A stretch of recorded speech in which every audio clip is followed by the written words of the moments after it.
ये कहानी अनाथ टुनटुनी चिड़िया की है जो कागज के खिलौने बनाकर बाजार में बेचा करती थी। वो अपना पेट पालने के लिए रंग बिरंगे कागजों से खिलौने बनाकर उन्हें बाजार में बेचा करती थी। ले लो सुंदर सुंदर रंग बिरंगे कागज के खिलौने ले लो। अरे ओ टुनटुनी, ये कागज के 50 फूल तो देना। टुनटुनी कागज के इतने सुंदर खिलौने बनाती थी कि देखने वालों की नजर उन खिलौनों पर से हटती ही नहीं थी और इसी वजह से उसके सारे खिलौने फटाफट से बिक जाया करते थे।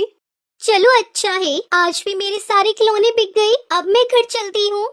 ऐसे ही फिर एक दिन टुनटुनी बाजार में खड़ी होकर अपने खिलौने बेच रही होती है। उस समय उसके सामने एक बड़ा हवाई मोटर आकर रुकता है। उसमें से बंटी कबूतर बाहर निकलता है और वो टुनटुनी से कहता है, देखो, हम लोग यहाँ तुमसे एक बात करने आए हैं। हम लोगों का कागज के खिलौने का एक बहुत बड़ा कारोबार है और मैंने सुना है इस गांव में बहुत सारे पक्षी कागज के खिलौने बनाती हैं। इसलिए हम आपके गांव में एक कागज के खिलौने बनाने वाली प्रतियोगिता रखने वाले हैं, जिसमें जो भी पक्षी प्रथम आएगा उसे हम 1 लाख रुपए इनाम देंगे और उसके बनाए हुए खिलौनों को हम शहरों में बेचेंगे। उस कबूतर की ये बात सुनकर टुनटुनी बहुत खुश हो जाती है। लेकिन हमें इनके कितने पैसे मिलेंगे साहब? अरे अगर पूरे महीने खिलौने बनाओगी ना तो लाखों रुपए कमा सकती हो तुम। ये सब बातें टुनटुनी के पास में खड़ी सुंदरी कौवी सुन लेती है और वो भी टुनटुनी की तरह ही कागज के खिलौने बनाकर बेचा करती थी। और वो कबूतर की लाखों रुपए की बात सुनकर कहती है, अरे वाह, अब तो लाखों रुपयों की कमाई होगी मेरी, और इसमें मेरी मदद करेगा मेरा पहलवान पति कड़कनाथ सेठ। ये कहकर सुंदरी कौवी अपने पति को सारी बात बताती है।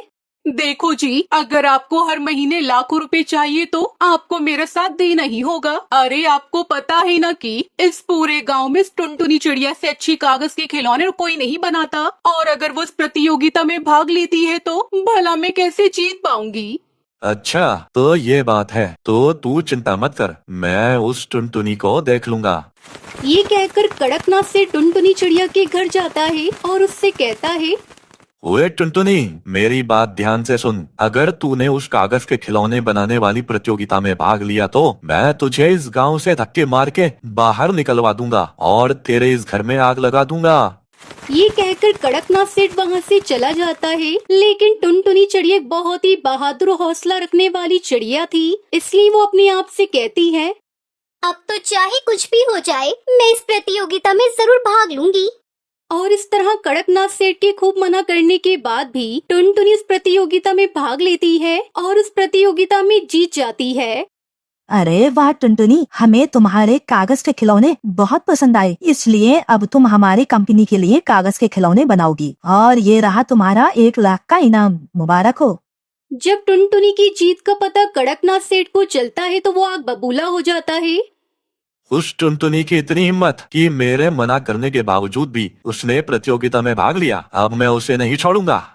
वो अपने कुछ साथियों को लेकर टुनटुनी के घर जाता है और उसके घर में आग लगा देता है। और टुनटुनी के घर वापस आने से पहले ही उसका घर पूरी तरह जलकर राख हो जाता है। और अपने घर की ये हालत देखकर वो फूट फूट कर रोने लगती है।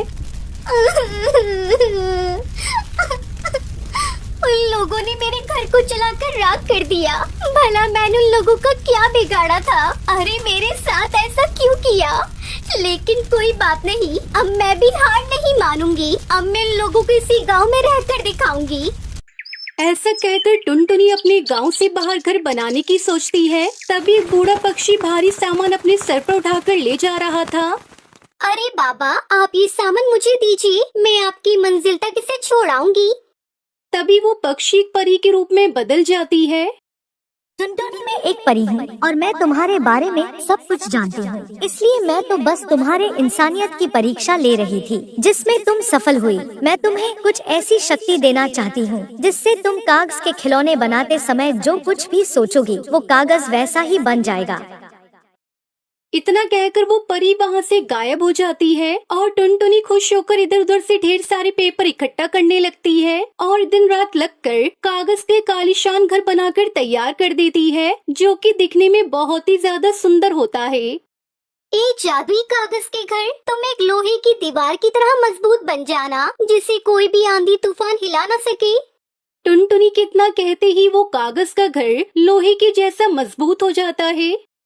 अरे वाह, ये घर तो लोहे जैसा मजबूत हो गया। अब चाहे कुछ भी हो जाए, मेरा घर अपनी जगह से हिलेगा भी नहीं। ऐसे ही कुछ दिन बीत जाते हैं। गांव में अचानक से बाढ़ आ जाती है, जिसकी वजह से पूरे जंगल में पानी भर जाता है। पक्षियों के घर भी उसमें बहने लगते हैं, सिवाय टुनटुनी के कागज के घर के।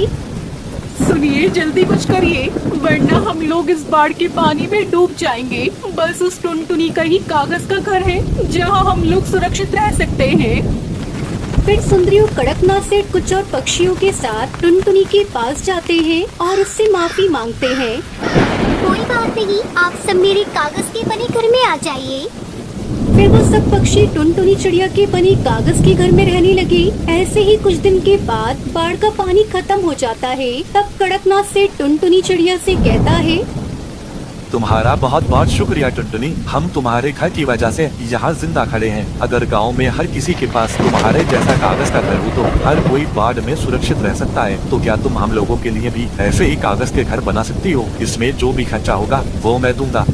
और फिर सब पक्षी मिलकर कागज का घर बनाने में टुनटुनी की सहायता करने में लग जाते हैं और कुछ ही दिनों में सभी पक्षियों के जादुई कागज के घर बनकर तैयार हो जाते हैं। और उस दिन के बाद से उस गांव में कोई भी बेघर नहीं होता और हर कोई पहले की तरह हंसी खुशी अपने कागज के बने घर में रहने लगता है।